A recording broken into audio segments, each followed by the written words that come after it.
thus far, with thousands of women who are pregnant, having gotten the vaccine following the EUA, there have been no red flags of anything that anyone would be worried about. There are severe adverse outcomes for mother and baby during COVID-19 infection.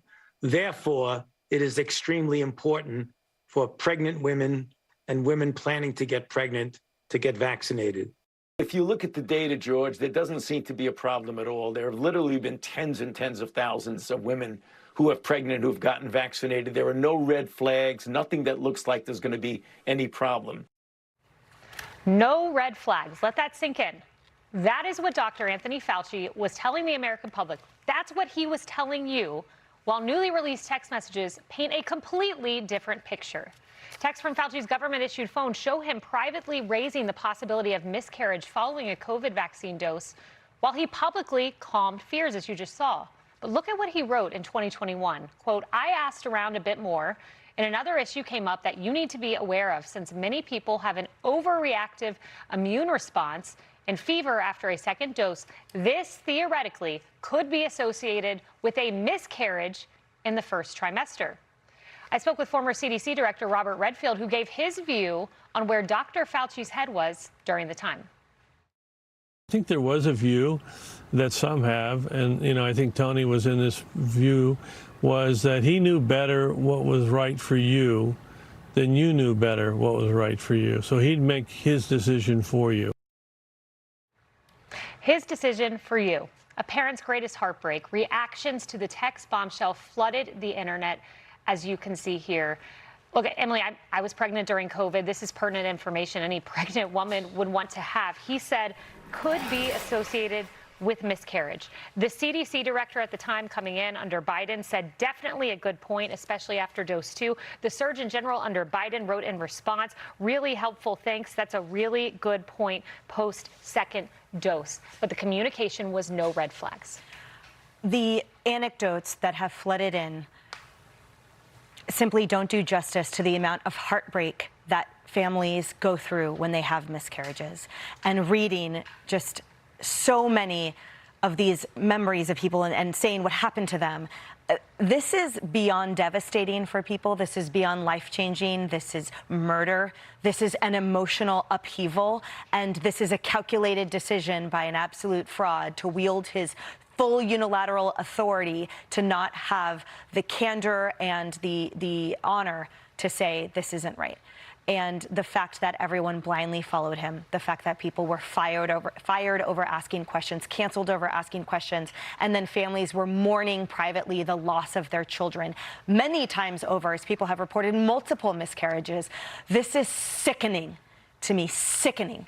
And I know that 5 states are currently investigating him right now for criminal charges. We'll see what else pops up. But I hope at some point there's a reconciliation for him, at least emotionally, to look someone in the face and say that I'm sorry. Rosanna, I sat in the task force in the Situation Room with Robert Redfield, the CDC director. This man is a data-driven man. He is not a partisan. He has spent his entire life's work on vaccination, something that he believes in.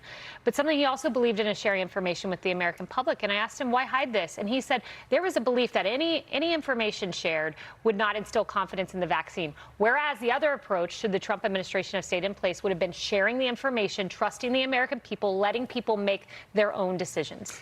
Kayleigh, you're right. It's all about trust, right? I would have liked to know that Dr. Fauci had uncertainty with this vaccine if you were pregnant, and saying, you know what, if you're pregnant, think about it, talk to your doctors, see what they say. But instead, he pushed it on everybody. And then, God forbid, you questioned what Dr. Fauci said. You were labeled as dangerous. You were spreading misinformation. On another side note, a good friend of mine, Larry Scott, his brother died 2 days after taking the second vaccine. Now, there was talk at the time, if you remember, that it might not be great for men with some kind of heart condition. Well, that was not definitive at the time. This man died on the side of a road 2 days after getting the vaccine. And to this day, they do not know if the vaccine caused his death. We surmise it did. but we don't know. But this is going back to, you know, the Fauci texts and emails, and whether he questioned it, but we were not allowed to. And there are 34,000 texts, Harris. There are 500 voicemails. There's a lot we have not seen. I want to read something from Meghan McCain, because I remember this, and she's a friend. Put Fauci in jail, all caps. This is on her X feed. I'm a woman who was pregnant and had a miscarriage during COVID. There are literally thousands of women who have a story to tell. And just like your friend Larry, right? We may never know, but why couldn't we ask questions? And why wasn't it part of the nomenclature back then? You talk about being nonpartisan, being this, being that. What about just having a heart? Like there are unborn children who don't get a vote. So what we tell the mothers matters. It just seems heartless. And Meghan and her wonderful husband, Ben, have beautiful children. But from experience, you always miss the one you didn't have. Yeah, absolutely. Griff, and if the paramount decision-making is vaccination, and that being the most important thing, I am just curious why in Fauci's diaries he talked to my colleague Rob Redfield about his fear that more kids would die of measles than COVID because they weren't getting measles vaccination. And 2 months later, he's advocating for school closures. Those two things don't make sense. If vaccinate at all costs is the goal, why close schools when kids aren't getting measles? Right. And you raised such a good point, Kaylee, because we have seen in example after example that what Fauci was privately saying did not match the advice he was giving the country. And that advice was being given, as you saw firsthand, from a top-down health official structure.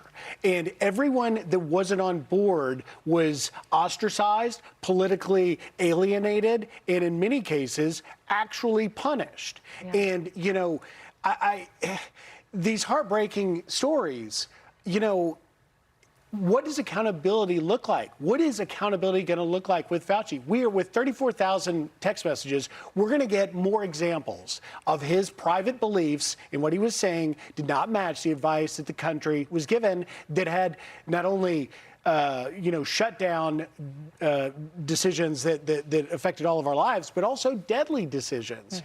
I don't know what it looks like. Maybe the state track, maybe Florida, James Uthmeyer, Louisiana, maybe that goes somewhere. I don't know. But at the end of the day, the fact that the public trust was lost, and it was lost now where many of the people that fought against the advice are justified now seeing all this. How do you get that trust back?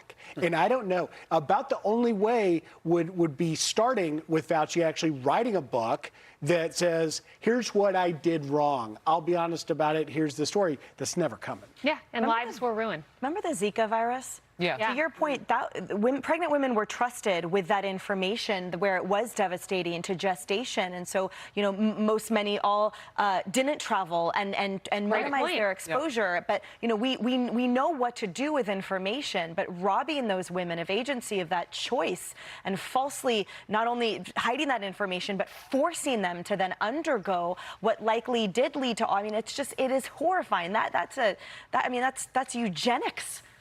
That's murder on a grand scale. Yeah, and more information is always better. That should always be the default in public service. A lot of lessons have been learned. Well, Hey everyone, I'm Emily Campagno. Catch me and my co-hosts Harris Faulkner and Kaylee McEnany on Outnumbered every weekday at 12 p.m. Eastern, or set your DVR. Also, don't forget to subscribe to the Fox News YouTube page for daily highlights.